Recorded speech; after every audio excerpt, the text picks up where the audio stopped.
大家好，欢迎来到听书学史。今天我要给大家介绍由名曲方彦先生所著的《60岁以后放下90%的烦心事》这本书。今天视频的内容包括以下2个部分：第一，60岁以后放下90%的烦心事，你还要带着烦恼过完余生吗？第二，60岁以后首先应该舍弃的5样东西。首先是第一部分，60岁以后放下90%的烦心事，你还要带着烦恼过完余生吗？我们每个人来到这个世界时，都是一无所有，赤裸降生。当您呱呱坠地时，您只拥有生命和求生的本能，而周围的人却都为您的到来露出笑容。然而，随着成长，我们开始追求更好的生活，为此不断努力积累各种物质。我们添置衣物、家具、餐具、存款，购置房屋、工作等，让生活更加稳定。而在追求物质充裕之后，我们又想要更便利、更舒适的生活。于是，电视、手机、美容器具等现代化用品接踵而至。不仅如此，我们还希望让人生变得更加丰富多彩。为了维系良好的人际关系，即使不想去的聚会也硬着头皮参加，甚至勉强自己，委屈自己的真实想法。而在社会上生存，我们又不得不注重世俗的评价，努力扮演好人，展现谦逊，与他人比较以确认自己的位置。这样一路走来，我们在物质和心理层面都累积了许多东西。可以说，从最初的一无所有，到后来在身心上不断装饰自己。但当我们站在人生的重要节点上，回顾过去，并思索未来的方向时，60岁前后，许多人会突然意识到，我一直以为重要的东西，真的还有必要继续拥有吗？这个疑问并不是消极的，而是一个让人生后半段更加充实的契机。比如年轻时的我们可能被必须成功要成为某种人，别人怎么看自己这些观念束缚住，他们在某个阶段的确有帮助，但在今后的生活里，却可能成为累赘。您是否仍然背负着过多的心理负担呢？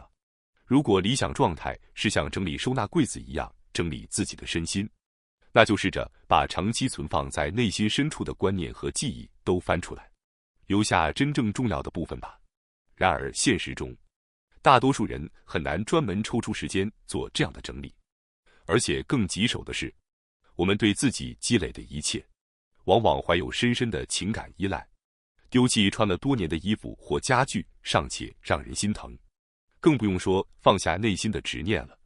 但心理学研究表明，舍弃不必要的东西，有助于心理上的解放。例如，加州大学的研究发现，那些践行断舍离或极简主义生活方式的人，压力水平更低，幸福感更高。这不仅仅是因为生活空间变得整洁，更重要的是，做出取舍的决定本身能够提升个人的自我掌控感。当然，清理内心并非易事，但只要一点点开始，就能带来变化。例如，每周花一点时间问自己，我真正需要的是什么？仅仅这样简单的自省，就可能让您的生活发生积极的转变。可以从小事做起，比如调整晨间习惯，看看日常行为中是否存在无意识的负担。人生的后半场，比起加法，更重要的是减法。这并不意味着损失，而是通过筛选真正重要的事物，让生活变得更加充实。因此，我们不必否定过去，而是要带着感激之心，温柔地放下那些已经不再需要的东西。在佛教世界中，执着指的是对事物的固守和困囿。佛教引导人们在任何情况下都能保持内心的平静，而执着则被视为妨碍这种平静的烦恼之一。一旦执着，内心就会被束缚，无法解脱。同时，由于害怕失去所执着的东西，心灵也无法保持安宁。这就像抓取现金的游戏，如果想要抓住更多的钱，便会紧紧攥住，但手却无法从洞口抽出。只有减少手中的钱，或者干脆放手，手才能恢复自由。然而很多人不愿意放手，这种状态就是执着。当然，在人生中，你已经获得了许多东西，这些东西曾让您感到富足，也许您一直认为它们带来了幸福，但反过来看，这些东西是否也在束缚着您呢？例如，表面上被世人认为是美好的成功，有时可能会成为妨碍您自由生活的枷锁。成功的人往往会被自己的成功所束缚，认为必须表现得像一个优秀的人，必须成为一个受社会尊敬的人。这些无形的压力可能让人寸步难行。此外，一旦成功，人往往会陷入必须追求更大成功的循环。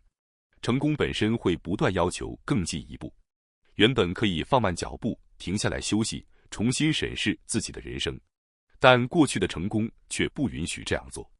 因此，我们需要停下脚步，重新审视自己所执着的一切，并逐一放下那些不必要的东西。事实上，您人生中90%的烦恼都是源自这些执着。如果能够放下它们，您的内心必然会更加平静，行动也会变得更加轻盈。接下来是第二部分，60岁后首先应该舍弃的5样东西。那么，在您过去积累的各种事物中，哪些是特别需要放下的呢？首先，60岁后最先要舍弃的是匮乏感。佛教认为，欲望越多，人的内心直到死亡都难以得到真正的安宁。因此，我希望大家能够放下还不够的心态。现代社会中，很多人都被这种感觉困扰，尽管物质生活已经极大的丰富，但依然觉得不满足。新的欲望不断涌现，日复一日的被这些欲望驱使着。你是否也曾察觉到，自己正被这种感觉所折磨？佛教中有一个概念叫少欲知足，意思是减少欲望，知足常乐，以此来让内心平静。这种思想在古希腊哲学中也有所共通。哲学家普鲁塔克曾提出，幸福来自于不去羡慕他人的拥有。换句话说，是否感到满足，并不取决于物质的多少，而是取决于自己的心态。如果我们能够意识到我已经拥有了足够的东西，我所需要的已经在我身边，那么我们就不会因感到缺少而不断渴望更多。尤其是在当今社会，我们只要打开媒体或社交网络，就能看到各种富裕的人、时尚的人、外貌出众的人，以及那些过着看似完美生活的人。这样的环境可能会让现代人更容易产生自己不够好，自己拥有的不够多的感觉。然而，如果我们无法放下这种匮乏感，内心将永远得不到安宁。当然，人的内心并不会轻易就满足。从心理学的角度来看，人类正是因为不断感到不够，才会采取行动，推动自身成长。但另一方面，过度的欲望也会成为焦虑和压力的根源。例如，一些人难以控制囤货或不停的购物，这背后往往正是这种心理在起作用。因此，关键在于冷静审视自己的内心，思考什么才是真正必要的。可以从日常生活中的小事开始，例如在购买新物品之前，先问问自己：我真的需要它吗？也可以培养感恩的习惯，认真珍惜和享受自己已经拥有的东西。这些微小的行动累积起来，能让我们的内心逐渐变得轻盈。归根结底，满足感和幸福感并非外在的东西，而是来自于内心。现在，请您思考一下，从今天起，你想要放下什么？你又想要珍惜什么？试着打开心灵的储藏室，慢慢整理。此外，改变看待事物的角度，也是摆脱匮乏感的有效方法。试着关注自己已经拥有的东西，比如手机、热腾腾的饭菜、舒适的睡眠环境。虽然这些看似理所当然，但正是它们让我们的生活变得安稳和健康。回想一下，为了得到这些，您的过去付出了多少努力？其实你已经拥有了许多值得感恩的东西。匮乏感往往来自对未来的期望，希望拥有更好的生活，希望更加富足。然而，我们常常因此忽略了当下的满足。练习感受我已经足够了，这并不是放弃追求，而是学会肯定现在的自己。接下来要介绍的第二个，在60岁后最先要舍弃的，就是软弱的自己。在我们身边，总会有一些人，无论面对何种情况，都能保持内心的从容。他们或是在受到批评时依然镇定自若，或是不受他人眼光左右，坚定地走在自己信仰的道路上，又或是他们在坚持自我的同时，也能与人和谐相处，既不会伤害他人，也能赢得大家的尊重。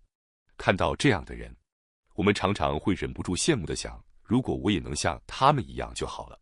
但仅仅是羡慕，并不会让我们变得强大。真正重要的是，不是想着我也想变成那样，而是要下定决心，我一定要成为这样的人。只有迈出第一步，才会有真正的改变。那么，我们要如何接近那些内心强大的人呢？其中的关键就在于佛教中的身、口、意的理念。这个概念强调，从行为、言语、内心3个层面去认识和实践事物。佛教认为，通过模仿佛陀的行为、语言和思维方式，我们就能够唤醒自己内在的佛性。这一理念同样可以用在我们追求成长的道路上。如果您渴望成为一个内心强大的人，不妨仔细观察那些强者是如何行动的，当他们遇到困难时是如何应对的，他们会选择怎样的言辞，又是如何调整自己的心态，度过难关的。有意识地模仿他们的思维和行为方式，久而久之，您的内在力量就会逐渐成长。值得一提的是，变得强大并不意味着要否定自己的软弱，相反，真正的强者并不是没有弱点，而是能够坦然接受自己的不足，并在此基础上努力成长。这本身就是一个让人更加充实和丰富的过程。那么从今天开始，迈出第一步吧。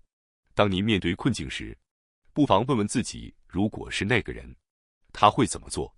也许有一天，你也会成为别人心中羡慕和敬仰的强者。接下来要介绍的第3个，在60岁后最先要舍弃的，就是焦躁不安的心。当您听到顺其自然这句话时，会有什么感觉？也许有人会觉得这句话带有一种放弃的意味，甚至显得有些冷漠。然而，一休禅师的这句话其实蕴含着更深层次的智慧，只要已经尽力了，就不要再担忧，顺其自然吧。这是一种温暖的鼓励，而不是消极的放弃。关于一休禅师，有这样一个故事：晚年时，他离开自己担任住持的寺庙时，给弟子们留下一只箱子，并交代道，只有在无计可施、陷入极度困境的时候，才能打开它。数年后，寺庙因外界的动荡而面临存亡危机，弟子们束手无策，最终决定打开那只箱子。里面只有一张纸，上面写着简单的一句话：顺其自然，不必忧虑。这句话并不是让人无所作为、消极等待，而是提醒我们在尽了全力之后，也要有接受结果的心态。事实上，一休禅师的弟子们在寺庙危机之际，并没有坐以待毙，而是想尽办法努力应对。然而，现实并非所有问题都能靠个人的努力来解决。当他们意识到再怎么挣扎也无济于事时，便下定决心停止无谓的焦虑，以更坦然的心态接受现状。人生中，我们常常会面临类似的困境，尽管已经全力以赴，情况却依旧没有好转。在这种时候，人们往往会陷入焦虑和不安之中。但要明白，并非所有问题都能凭个人意志改变，事情的最终结果往往需要多种因素，也就是缘分的促成。而这些因素有些是自己能够掌控的，比如自身的努力，但有些却超出我们的控制范围，比如家庭状况、经济形势、社会环境等。因此，一休禅师所说的不要焦躁这句话就显得尤为重要。首先，我们要尽自己所能，全力以赴去努力，但当发现已经无能为力时，就应该学会放手，相信事情总会有它的发展方向，不再过度执着和焦虑。这并不是消极的放弃，而是为了避免无谓的精神内耗，让自己能够更好的前行。当然，努力和挣扎本身并不是坏事，它意味着我们愿意积极面对问题。但如果让自己长期陷入焦虑和折磨之中，反而会消耗大量的精力，使自己变得疲惫不堪。因此，关键在于把握挣扎的界限，找到适当的时机放手。你有没有想过，自己已经在某件事上挣扎了多久？据说这本书的作者也会给自己设定一个挣扎期限，最长不过几周。在这段时间里，他会尽可能地采取行动，尝试解决问题。但如果时间到了仍然无法改变局势，他就会果断选择顺其自然，不再让自己陷入无谓的焦虑。这样一来，心态便会更加从容，甚至能够自然地看到下一步该怎么走。顺其自然并不意味着无所作为，而是一种我已经不会再后悔的坚定态度。试着学会适时放手，相信自己已经尽力了，然后带着勇气迈向新的方向。也许就在不远的前方，新的道路已经在等待着你了。接下来第4个，在60岁后最先要舍弃的是政论。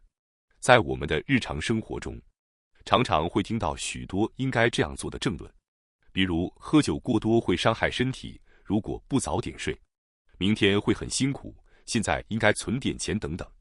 每当听到这些，我们往往会心生认同，觉得确实是这样。这些政论大多源自过去的经验和教训，因此他们有着分量，也没有什么反驳的余地。然而，或许你也曾有过这样的感受，明知道别人说的有道理，但听了之后心里却感到不舒服，甚至有些困惑。这就是政论的难处所在。由于政论本身的正确性，它常常会在无意间给对方带来反感和压力。如果我们带着“我做得到，您为什么做不到”的心态去说政论，这些话可能会像刀子一样伤害对方。我们需要理解，政论并不总能推动人们行动，光是说出正确的话并不够，理解对方的感受和情况同样非常重要。例如，如果您的朋友晚上喝酒喝得很晚，不要直接说喝酒不好，而是可以加上一句“我理解您想喝酒的心情，但我有点担心”。这样说出来，朋友的感受就会有所不同。政论有时并不会让我们获得自由，反而会让我们感到束缚。当我们固守着应该怎样、必须怎样的思维方式时，无论是自己还是别人，都会感到窒息。所以，学会放下政论主义是非常重要的。这并不是说不讲政论，而是要学会灵活、宽容地看待问题，接纳不同的生活方式。大家都会有这样的时刻。通过这种方式，我们不是用政论压倒对方，而是尊重对方的情感和处境。我们的人生并不是仅靠政论就能推动的。我们要认识到，在一些情况下，100%正确的说法可能并不会有帮助。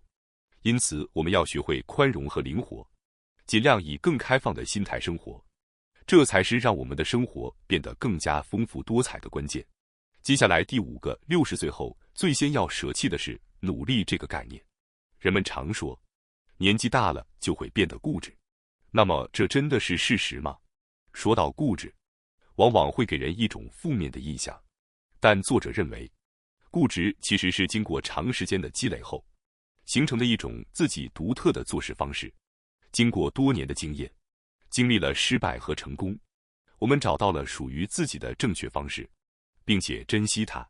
这并不是坏事，反而是证明我们努力生活过的痕迹。然而，值得注意的是对努力这个词的理解。在日语中，努力有2种不同的含义，一种是积极的，带着微笑努力，充满温暖的鼓励；另一种则是固守己见，执着于自己的做法和思想。问题在于第2种努力，坚守自己的信念固然重要，但如果只是为了维持或固守自己的方式，这可能会让自己陷入困境，甚至加重自己的痛苦。而且不知不觉中，这种努力可能会疏远他人，或让事情变得更加复杂。在佛教中有一个缘起的思想，意思是万物都由因缘聚合而成，没有固定不变的实质。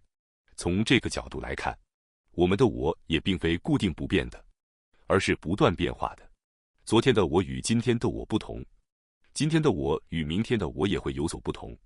这是我们通过经验不断成长的体现。接受这一观点后，可能会让您对努力产生的压力有所缓解。例如，当我们认为必须这样做，或者我应该是这样的时，不妨重新思考，这种努力是否真的有必要。如果我们意识到这只是单纯的努力，那么我们就可以拥有一种自由的心态，认为改变也没什么不好的，甚至可以享受变化带来的乐趣。我们往往寻求不变的安稳，想要永远保持同样的自己，过同样的生活，这是自然的情感。但其实，改变并不需要害怕，反而改变本身可能是人生的乐趣之一。比如开始一项新的兴趣爱好，或者去一个新地方，可能会让我们发现自己未曾预料到的一面。当人生进入下半场时，不妨稍微放松一下，减轻以往的努力，顺其自然地享受自我的变化，保持心态的愉悦。享受这种变化，绝不是懒惰，而是一种不那么拼命的选择。今天的我，是昨天的经验积累的结果，而明天的我，将是今天的我所不一样的。我们应该积极地接纳这种变化，享受今天的自己，这将成为我们今后生活更加丰富的启示。感谢大家收看今天的节目。如果你喜欢我们分享的内容，记得点赞、订阅并开启小铃铛通知，第一时间获取我们的更新。在下次的节目中，我们将继续为大家分享更多有益的书籍。再次感谢大家的支持，我们下期再见。